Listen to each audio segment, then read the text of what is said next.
Hey everyone, and welcome back for another deep dive. So, are you ready to explore some seriously bold predictions about Bitcoin? Definitely. Because get this, some analysts are saying Bitcoin could hit like a huge $200,000 by 2025. Yeah. And the really wild part, they're saying it doesn't matter who wins the 2024 US election. Like, Bitcoin's just going to keep on climbing regardless of who's in the White House. It's pretty mind-blowing. It suggests Bitcoin's growth might be decoupling from those traditional market forces, Right. even major political events, like you said.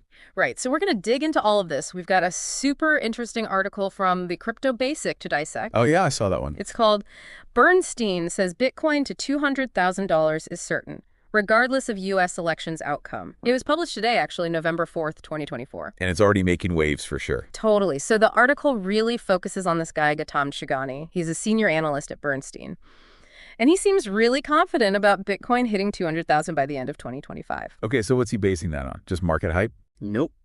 He's actually pointing to some pretty big economic factors. Like what? Well, for one, the surging U.S. national debt. And he also mentions what he calls potentially questionable monetary decisions. Ah, yeah, the whole printing money debate. Seems like a lot of Bitcoin people see that as like proof that the whole limited supply idea of cryptocurrency is the way to go. Right. It's funny. I remember when I first heard about Bitcoin, I thought it was crazy. Yeah. But the more I learned about it, especially how it challenges the traditional financial systems, the more fascinated I became. For sure. And on top of that, Chugani also points to the increasing demand for U.S. spot Bitcoin ETFs. Oh, right. Those are like stocks that crack the price of Bitcoin, right? Exactly. So it makes it easier for traditional investors to get involved, which kind of suggests that mainstream financial institutions are starting to see Bitcoin as a legitimate asset class. Wow. And that could definitely fuel some serious price growth. No doubt. And Chugani doesn't hold back either. He literally says the Bitcoin genie is out of the bottle and it is hard to reverse this course. Whoa. That's a pretty powerful statement. It is. It's like he's saying Bitcoin's reached this critical mass Mm-hmm. and there's no turning back.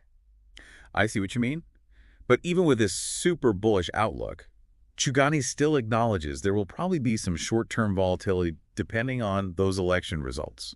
So Bitcoin's on a rocket to the moon, but there might be some turbulence during takeoff depending on who's at the controls.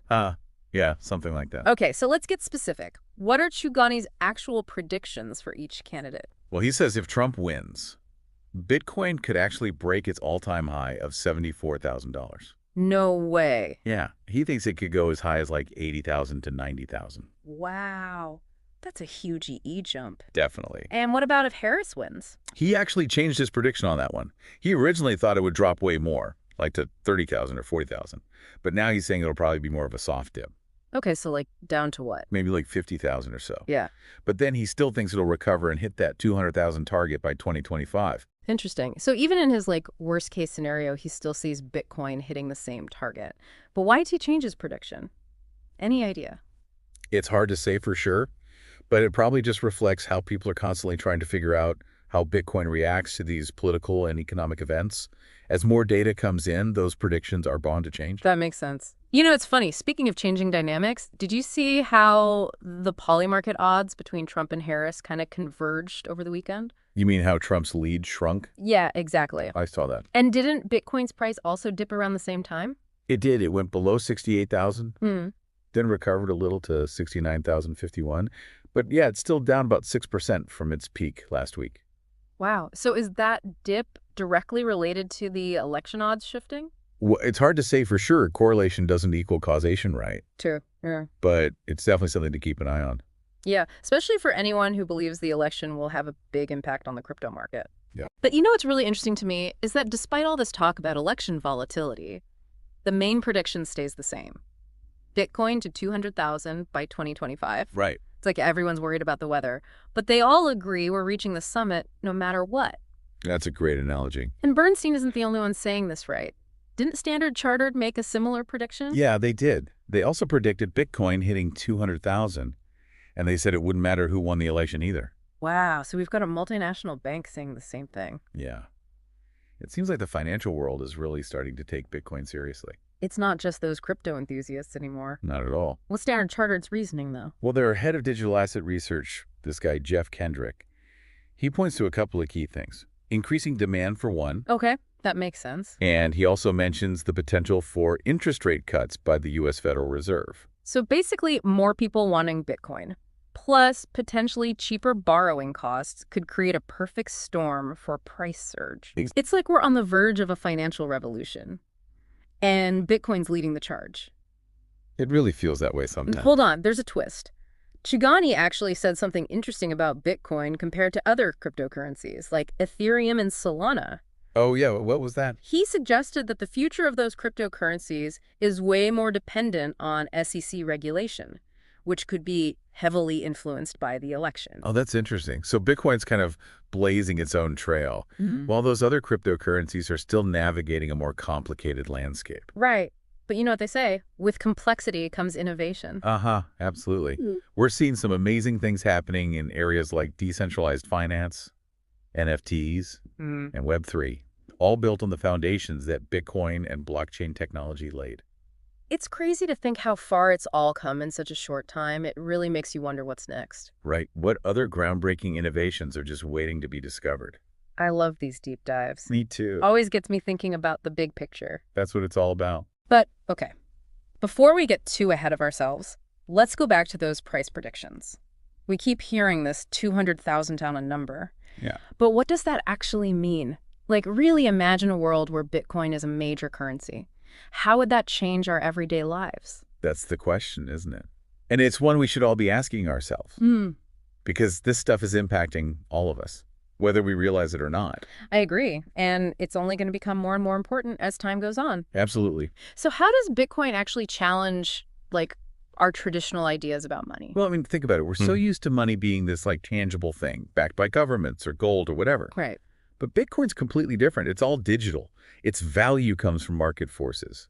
And it's secured by this decentralized network of computers. So it makes us really rethink what actually gives money value and whether those old ideas even make sense anymore in this, like, digital age. It's true. It's like we're moving from a world of physical stuff to a world of digital stuff. And the rules are changing as we go. Exactly. And that has huge implications for everything, from how we invest to how we do business internationally, even to how we think about the role of governments in the economy. It's a lot to process. It is. You know, it's easy to get excited about the price predictions and stuff. Yeah. But Bitcoin hasn't exactly had a smooth ride. I mean, there have been some pretty dramatic crashes, times when even the biggest Bitcoin believers might have doubted it. For sure. It's been a wild ride. But it always seems to bounce back. It does. That's one of the things that makes it so fascinating. What do you think drives that resilience, though? Is it just speculation? Or is there something more to it? Well, I think it's probably a mix of things. There's definitely some speculation involved, especially in the short term. But I also think more and more people are starting to understand the underlying value of Bitcoin. You mean like its limited supply, its decentralized nature, its potential to hedge against inflation? Exactly. Those are all fundamental characteristics that make it different from traditional assets. And as more people learn about them, they start to see Bitcoin as a long-term investment, not just a get-rich-quick scheme. That makes sense. It's like the early days of the internet. There was tons of hype and speculation, but it was the underlying value of the technology that led to its mass adoption. That's a perfect analogy. Just like the internet changed how we communicate and access information. Yeah. Bitcoin has the potential to change how we think about money and finance. It's crazy to think about. A digital currency born from the 2008 financial crisis could potentially upend centuries of financial tradition. It is. But it's also incredibly exciting. It reminds us that innovation can come from anywhere, and that even the most established systems can be disrupted. And this disruption seems to be happening faster and faster. Wow. Just a few years ago, Bitcoin was this niche thing. Yeah. Now it's front page news. Politicians are debating it. Major financial institutions are embracing it. It's amazing to see. It shows the power of ideas and how quickly technology can change the world. And like we've been talking about, this is all happening regardless of what's going on politically. I mean, Trump and Harris have very different views on crypto. They do. But the experts we've mentioned seem to think Bitcoin's momentum is strong enough to overcome any regulatory hurdles. Yeah, it seems like Bitcoin's reached a point where it's just too big to ignore, too influential to stop.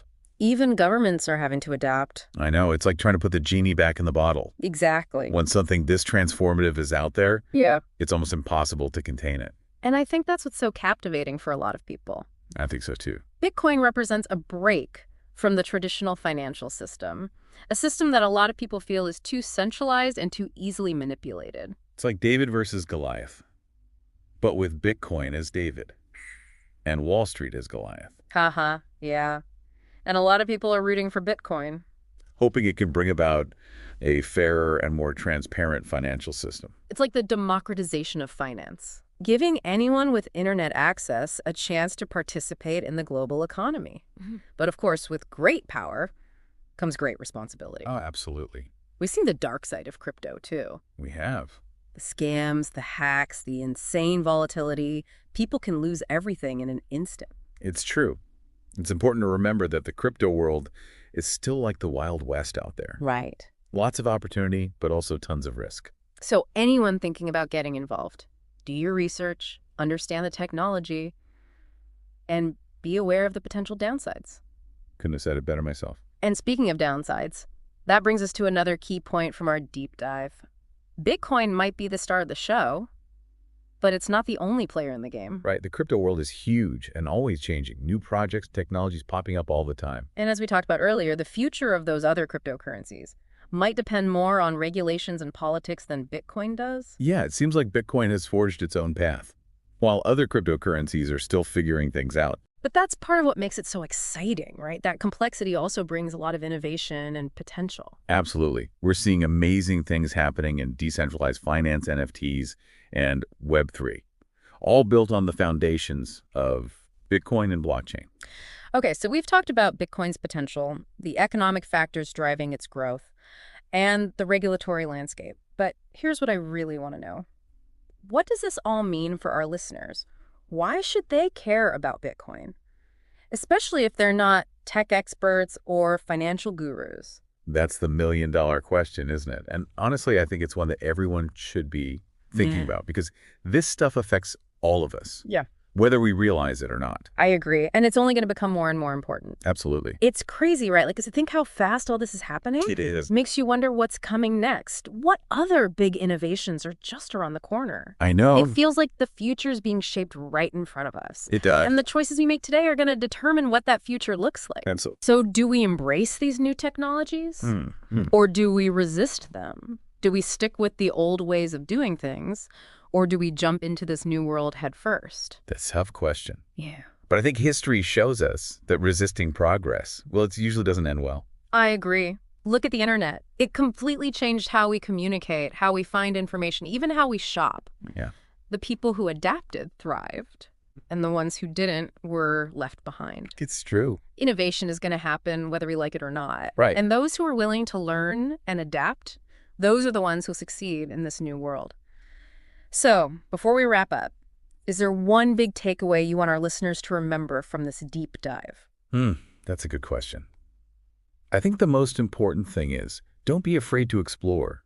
Don't be intimidated by all the technical stuff or the complicated ideas. Yeah. The crypto space is full of opportunities to learn and grow Yeah. and to be a part of shaping the future. Oh, I love that. Take some time to learn, ask questions, and have those tough conversations. Yeah. Because the future is being written right now, and you have the power to help write it.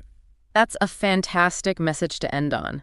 Thanks so much for joining us for this deep dive into the world of Bitcoin. It was my pleasure. We covered a lot today, but really this is just the beginning of the conversation, so keep exploring, keep learning, and as always, keep those questions coming. We'll be here to guide you through this crazy and exciting world, one deep dive at a time,